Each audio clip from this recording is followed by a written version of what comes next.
you take a look at the facilities, you have railings almost everywhere. Okay? Now, like I told you, these flats are one of our first few generation of government housing that was built back in the 1970s. That means for many of them over there, they grew along the flat. Ask, okay, your house, your good situation. Good sample, multi-purpose hall such like that, from an empty multi-purpose hall, would be converted to something like this. Okay? Take a look at this. And what is this? This is a wedding. Specifically Malay wedding. Okay? Now I'm going to show you another sample of a void deck such like this. That is empty. Looks like this. Empty void deck. Okay? Empty void deck. The same void deck that's empty. The same one, yeah? Converted to this. The same photo that I just showed you, converted to this.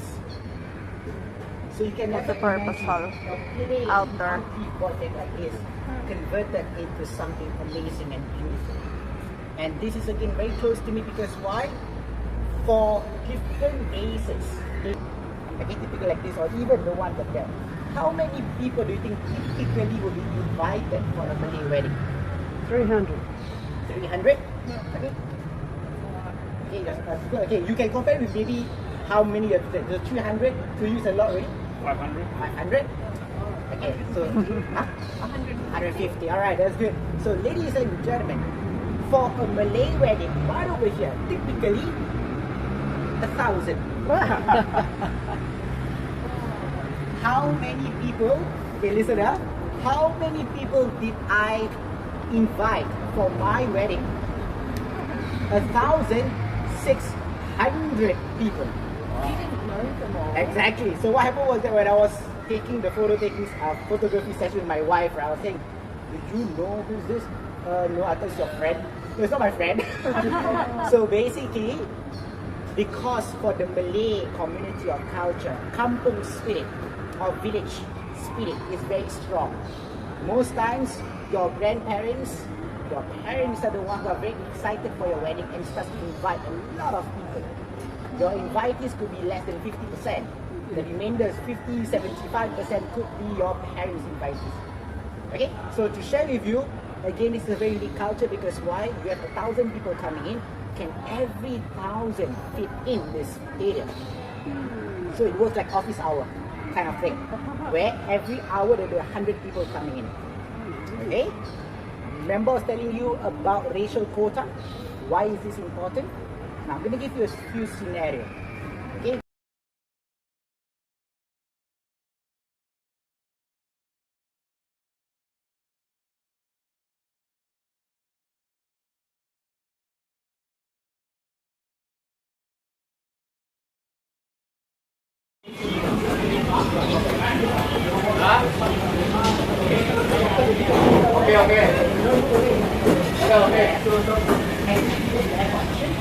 Or another location, okay, you can choose to come right over here, okay, for your lunch option. This is called Golden Mount Food Complex, okay, or like a hawker center. Okay, and this is where a lot of great amazing food can be found, okay, on the first and the second level. In case you are not a vegetarian and you want something local, don't worry, it's not something exotic or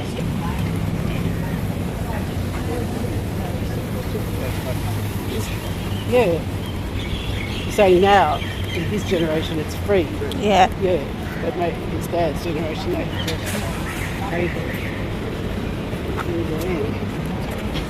Is it the same in the Philippines?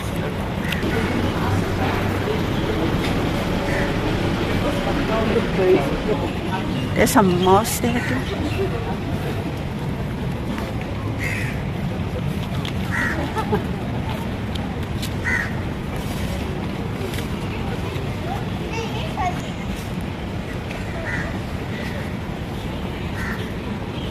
Kampong Glam Community Club. Yeah. It's a club that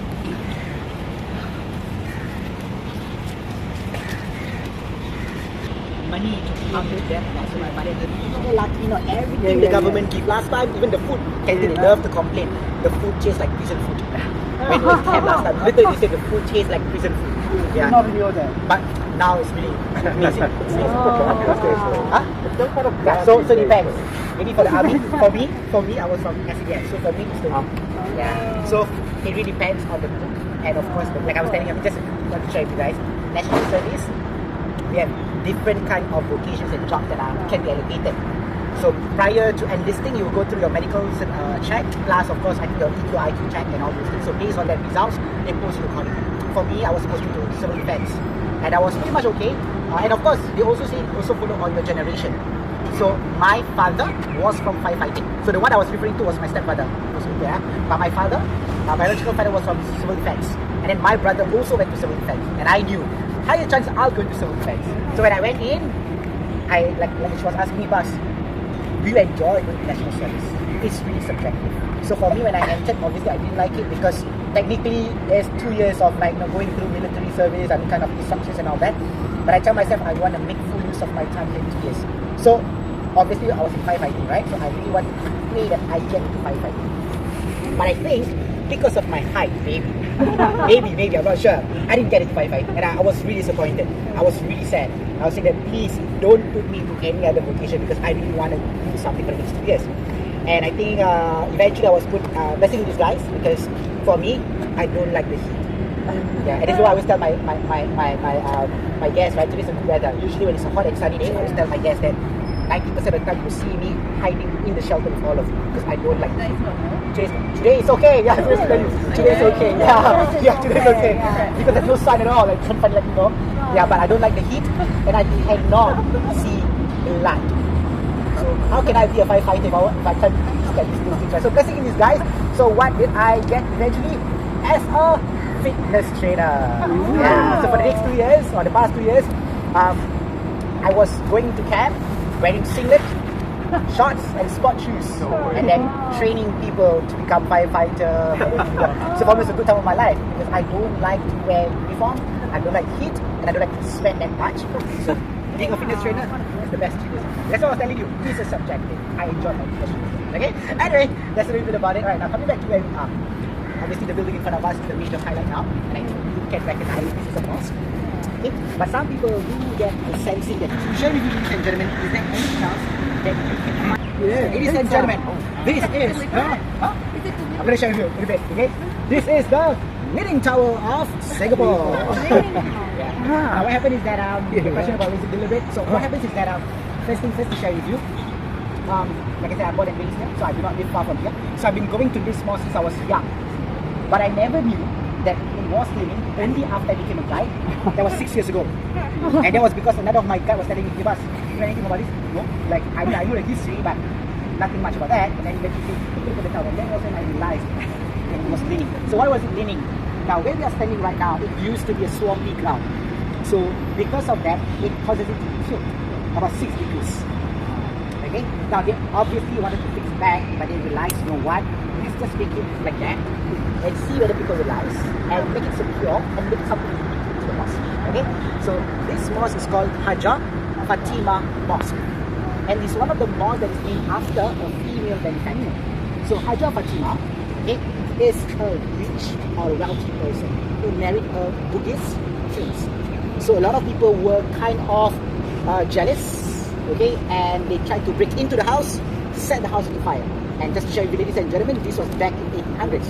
So eventually, what happened was that because she had a sense of appreciation, because she survived whatever happened during that period, she decided to then donate the plot of land to build the mosque. So this mosque was built even older than the mosque we're going to visit later, because this was built back in the year 1842.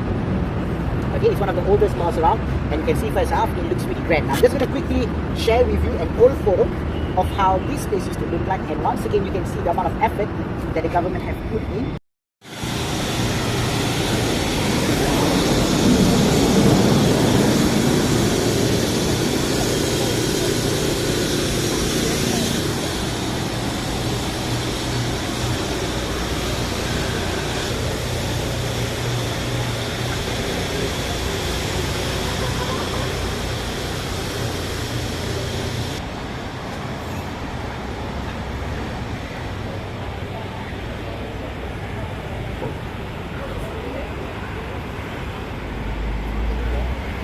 Sultan Gate.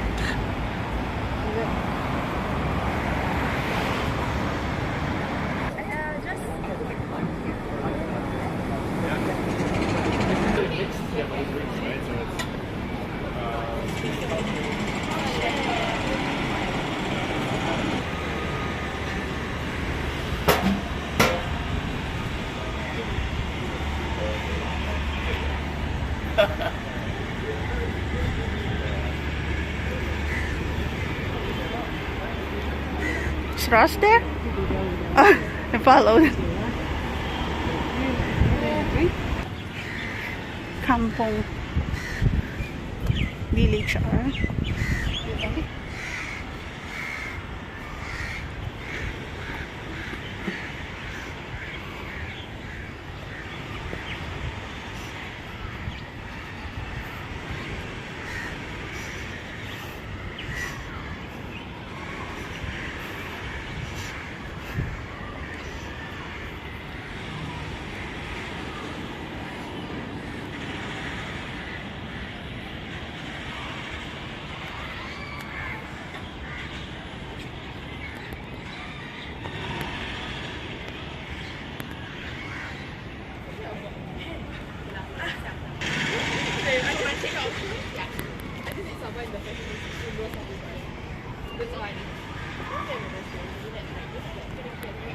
I'm gonna take you a picture here, but yeah.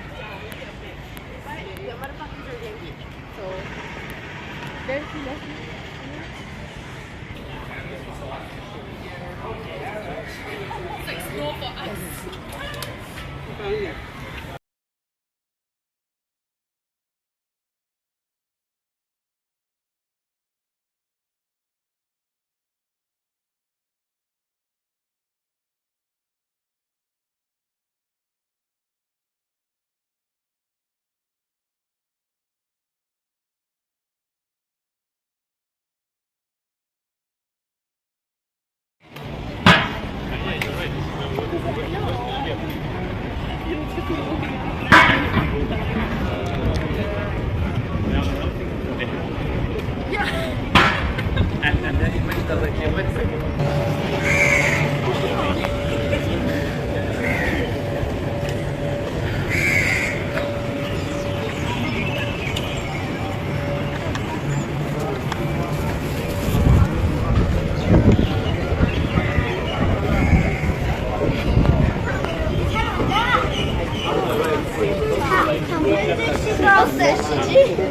11시 30분 갈아입고 들어왔어요?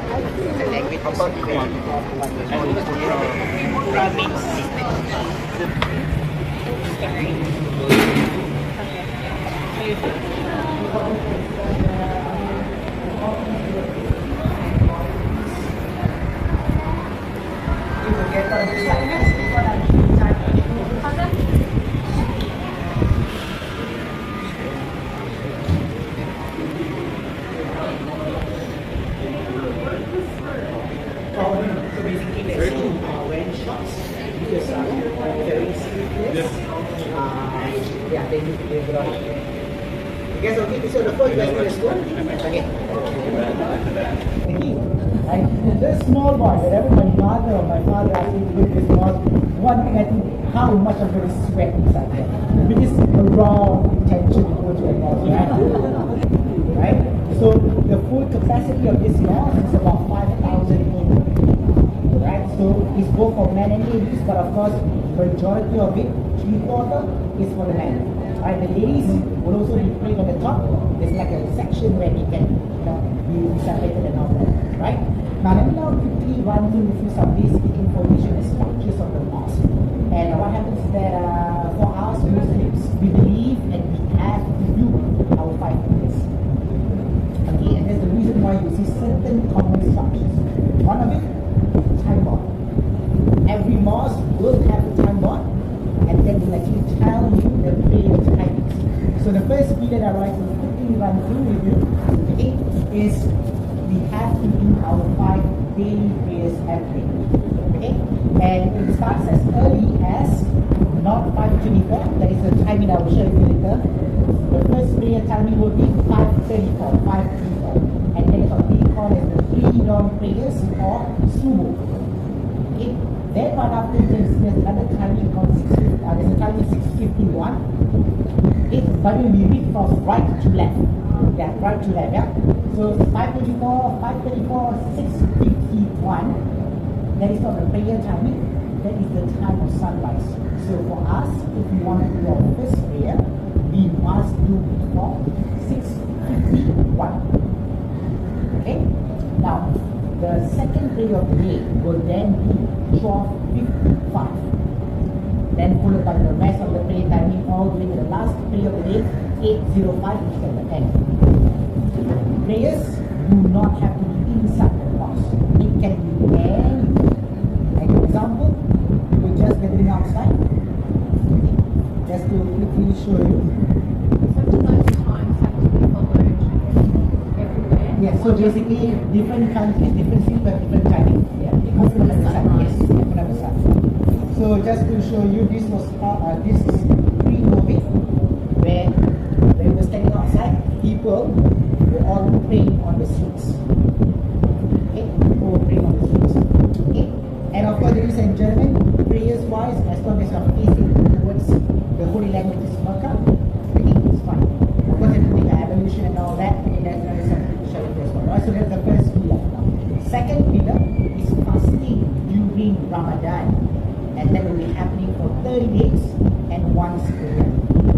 Okay, so for some religion, fasting is still allowed to drink, but not for us, for Muslims. It's totally no food, no drinks. When do we start fasting? First timing 5:24. So 5:24 is the last timing that you are having the last 10 minutes. Okay, to like repeat or if you want. The strike of the first prayer at 5:34, that's the start of the fasting. How long do you fast? Till the fourth prayer, which is for this one is 6:56. So typically you'll be fasting for at least 40 hours. Certain countries 20 hours. Yeah, so it really depends. Alright? Okay. So when do we start fasting? For me, I started at 5 years old. But start with half day kind of fasting. Half day. So it is not like kind of a sin if the young one do not fast. So when officially does your sin starts? Okay? Technically it's after puberty. So after puberty you must fast. But as a family, you start young. Because eventually you will get used to it. So for myself, imagine I'm a guy, I drink 1.5 liter for like 2 hours. And so when I guide, fasting 1 day is really a challenge for me. But eventually your body and your mind get used to it. Why do we fast? Because for us to actually feel appreciated towards what we have, and also to feel the less fortunate that we survive that we need. That's the reason why we do it. Now, of course, it's also a time for us to devote ourselves to God. Okay, and a lot of us will have to read and fast.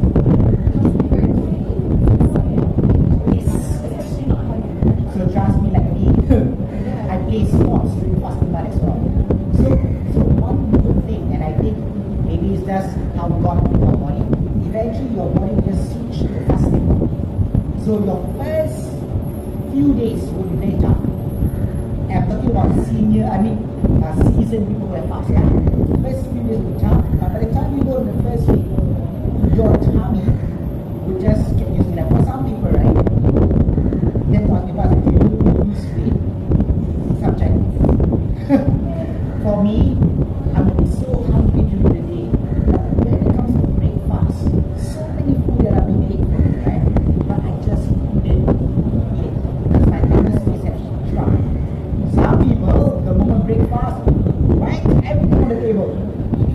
Then you don't lose weight because you tend to eat more than usual. Yeah, but again, it's all about the mind. Eventually, you get used to it. Okay, so that's the second pillar. The third pillar, the quick one, would be performing Hajj. And this place is very important for Hajj. Why? Because the same photo that I showed over here just now, there used to be a gathering point. Okay, and this was how the same place outside used to be. So they all say their goodbye or saying their final bye to the people that are in the bus. Because this bus, where we're going to, travel out to Beach Road outside, where a steamship will be waiting for them. Where is the steamship taking them? For their national journey. Okay? So now we're taking flights faster. So back then, we used to take steamship. And why is this procession important? Because they will never know whether they are going to make it back alive or whether or not they are going to see their family members or friends again. Because the journey is very long. Because they are taking steamships and the condition inside the ship is like this. Not as great obviously. So 1 month for them to travel from Singapore to Mecca. 1 month for them to do the full service. 1 month to come back. Total 3 months. And anything can happen in 3 months. That's the reason why when it comes to Hajj, it happens once a year, just like fasting. It's a very big procession here in Kampong area. Once they've completed the full service, they get the title for ladies, Hajjah. Jarka Hajjah Fatima. For men, Haji. How much it costs? Back then, $120. Now, $13,000 to $15,000. $13,000 to $15,000. Yeah, but everything is paid for. And of course, you have to fly that long. Okay, so there's the third pillar, right? The fourth pillar is performing donation or zakat in fasting month. And the last pillar is believing on God, which is okay, any questions about timing is based on the movement of the sun. So, what are the examples? You have many different timings. Is it, what does it mean that I'm like about 5 So like I was telling you, let's go to 5:34. Yeah. That is the time when I think the sun is at the bottom part. And then what happens is that it's the time of our first day monsoon. Okay, then like I told you, sunrise at 6:51. 12:55 is the midday. And that is our second prayer called Zoho. So in an hour time, if you happen to be staying around here, you will hear the call of prayer at 12:55. And then after that, later on at 4:04, the third prayer of the day called Asa. Okay, fourth prayer, 6:56, Maghrib. Last prayer, Isha. Yeah, so all different prayer, which is the Arabic word, refers to all the different timings. And you adjust timings almost every day? Yes, almost every day because of the movement of the sun. So I still remember last time during the day when I just started fasting. We started our fast at 5 o'clock, right? My breakfast was at 7:30. And as a young boy, I count every hour. 10 more hours left. 9 more hours left. 8 more hours left. Literally. Yeah, so the latest time I remember for breakfast was about 7:30. The earliest we would have at about 6:30, 6:45. Yeah. Good? Any questions? One of your